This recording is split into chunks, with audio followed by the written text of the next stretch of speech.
Hola, reciban un saludo de paz y bien en el Señor. A todos ustedes que han trabajado arduamente en este curso de apologética. Y estábamos aquí en medio de esta contingencia pensando, ¿y qué hacemos para poder llevar más allá la palabra del Señor? Por eso se nos ocurrió hacer esta cápsula y en consecuencia haremos cápsulas futuras para que podamos seguir aprendiendo de esta palabra. Esta cápsula será titulada como La Palabra de Dios. Y para eso les pido que tomen su Biblia, saquen su cuaderno y anoten las siguientes citas que después en casa podrán meditar de alguna manera importante. La palabra de Dios es súper interesante, transforma las vidas de las personas. Dice el profeta Isaías en el capítulo 55, versículo 10, que la palabra es como la nieve y como la lluvia que caen del cielo y mojan la tierra y no regresan hasta que no la han fecundado. De igual forma, la palabra del Señor llega a nuestros corazones, los llena y nos transforma como personas nuevas. En el Evangelio según San Juan, en el capítulo 1, versículo 1, nos dice que en el principio ya existía la palabra, y la palabra era el mismo Jesús, que se encarnó. Juan capítulo 1, versículo 14. El verbo se hizo carne, y a partir de ese momento todo se transforma. Por eso les invito a que vayan a la Sagrada Escritura y leamos el siguiente pasaje. Es la primera carta del apóstol San Pedro, en el capítulo 1, versículo del 22 al 25, y dice así: han sido purificados en sus almas, obedeciendo a la verdad, para que se amen los unos a los otros sinceramente. Ámense profundamente unos a otros, con un corazón puro, pues han sido reengendrados no de una semilla corruptible, sino de una incorruptible, la palabra de Dios viva y permanente. Pues toda carne es como hierba, y su esplendor como flor de hierba. Se seca la hierba y cae la flor, pero la palabra del Señor permanece eternamente. Y esta es la palabra, la buena nueva que se les ha anunciado, el Evangelio. La palabra del Señor transforma. Seguramente has visto cientos y cientos de libros de autoayuda, pero no dejan de ser eso, libros de egoísmo.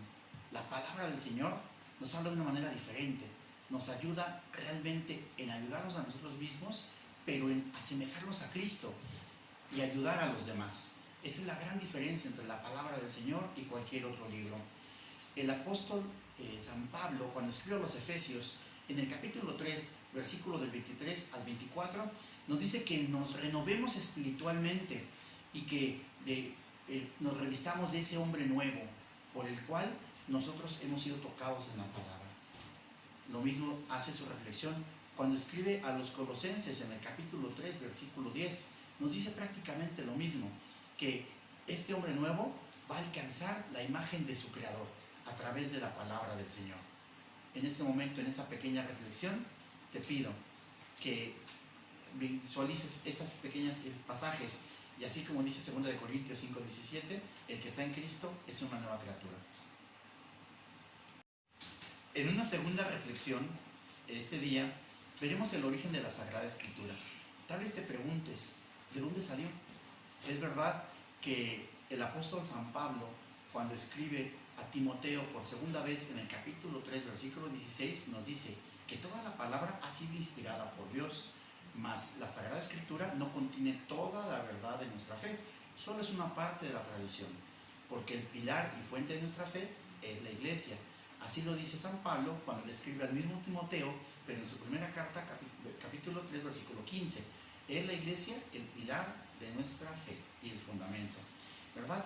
Pero el día de hoy te contaré algo súper sorprendente sobre la Sagrada Escritura. En el Antiguo Testamento, o conocido como Tanakh para los hebreos, constaba de 46 libros. En el 246 a.C., Ptolomeo II invitó y le pidió a los judíos que tradujeran esto al griego para poder comprender la Escritura. Desde un principio entonces, el Antiguo Testamento está conformado por 46 libros, y el Nuevo, una vez que llegó el Señor Jesucristo, se conformó de 27. Y fue la Santa Madre Iglesia Católica quien eligió en decenas de libros estos 27 libros que serían después un canon. Pero ¿qué sucedió? Tal vez te preguntes, ¿cuál es la diferencia entre la Biblia de los hermanos no católicos y la Biblia católica? Pues muy sencillo, se conoce por el canon. A este canon de 46 libros, solicitado por Ptolomeo II, traducido al griego, se le conoce como el canon de Alejandría.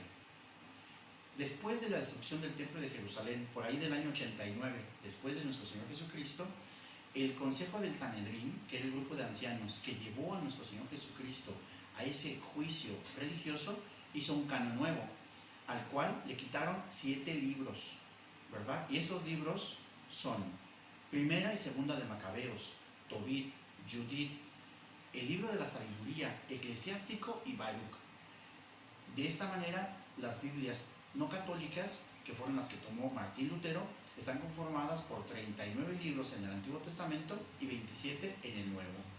Y las Biblias católicas están conformadas por los 46 libros más los 27 del Nuevo Testamento, nos dan 73. Jesucristo incluso hizo mención del libro de Tobías, del libro de Judith. ¿Y qué judío no conoce los libros de Macabeos 1 y 2, de donde viene la fiesta tan famosa llamada Hanukkah? Así es como en este momento terminamos esta segunda reflexión sobre este tema, para poder comprender que la palabra de Dios es viva y eficaz y fue de alguna manera realizada por nuestro Papa San Dámaso I en el 382 después de Cristo. Te estés preguntando, ¿y cómo comienzo a leer la Biblia? Bueno, pues déjame decirte que la Biblia no es solo un libro, es un conjunto de libros, como ya vimos en la reflexión anterior. Son 73. Por eso no puedes comenzar leyendo la Biblia a partir del primer libro, que es el Génesis, ya que el Antiguo Testamento fue escrito para cierta cultura, la hebrea, en un tiempo específico y de la manera en que Dios les daba a entender a ellos. Por eso sería un poco confuso. Yo te recomiendo comenzar con el Nuevo Testamento. Y para eso te invito a que tú leas la primera carta del apóstol San Juan. Y ahí encontrarás bellísimas reflexiones, como desde cómo Dios nos ama, que tenemos que arrepentirnos y confesar el pecado, ¿verdad? También cuánto nos ama el Señor y cómo fuimos rescatados. Una vez que leas esta carta, te enamorarás del Evangelio. Y entonces sí, podremos comenzar a hacer un pequeño plan de lectura. Yo te recomiendo comenzar por el Evangelio según San Lucas, ya que Lucas era un doctor que se dedicó en cuerpo y alma a poner todos los eventos del Nuevo Testamento de una forma cronológica. Y así, de esta manera, podremos tener un entendimiento más claro de lo que sucedió desde un punto de vista de un médico, más allegado hacia nosotros que a los hebreos, por su origen de nacimiento. Este apóstol Lucas, este evangelista Lucas, no fue discípulo de Jesús, más bien fue discípulo de San Pablo, y escribió un segundo libro. Este libro se le conoce como Hechos de los Apóstoles, y en este libro se cuenta la historia de la iglesia, pero también nos habla de la historia de un apóstol buenísimo en la iglesia católica, que es San Pablo, ya que, como te decía, Lucas fue discípulo de San Pablo. Y así, después de haber leído el Evangelio de San Lucas y el libro de los Hechos de los Apóstoles, podrás leer las 13 cartas del apóstol San Pablo. Una vez que hayas terminado con esto, podrás ir al Evangelio según San Marcos. El evangelista Marcos no fue discípulo directo del Señor, pero sí lo fue de Pedro y lo escuchó predicar en Roma. Por eso, una vez que tú leas el Evangelio según San Marcos, podrás leer también la primera y la segunda carta del apóstol San Pedro. Posteriormente te invito a leer el Evangelio según San Mateo, que fue dirigido a muchos judíos. Por eso encontrarás ahí muchas palabras hebraicas, incluso hay hasta traducciones dentro del mismo Evangelio para que pudiéramos entender. Cuando hayas leído el Evangelio según San Mateo, ahora podrás comenzar con la carta del apóstol Santiago, leerás la carta a los hebreos y de una vez te lanzas con la de San Judas. Una vez que hayas terminado esos 3 evangelistas, se le conoce como los evangelios sinópticos, están realizados bajo una misma óptica. Entonces, a partir de este momento, tú podrías de alguna manera volver a encontrarte con la Escritura a través del Evangelio según San Juan. Y una vez que leas el Evangelio según San Juan, leerás sus 3 cartas. Y terminarás con Apocalipsis, que fue del mismo escritor. Espero que tengas mucho ánimo en esas lecturas y que en esos tiempos de reflexión puedas leer adecuadamente y sea para ti fuente de gracia y de bondad para que te conviertas a imagen de Cristo después de haber leído el Evangelio. Que tengas una bendecida tarde. Te envío un saludo de paz y bien en el Señor.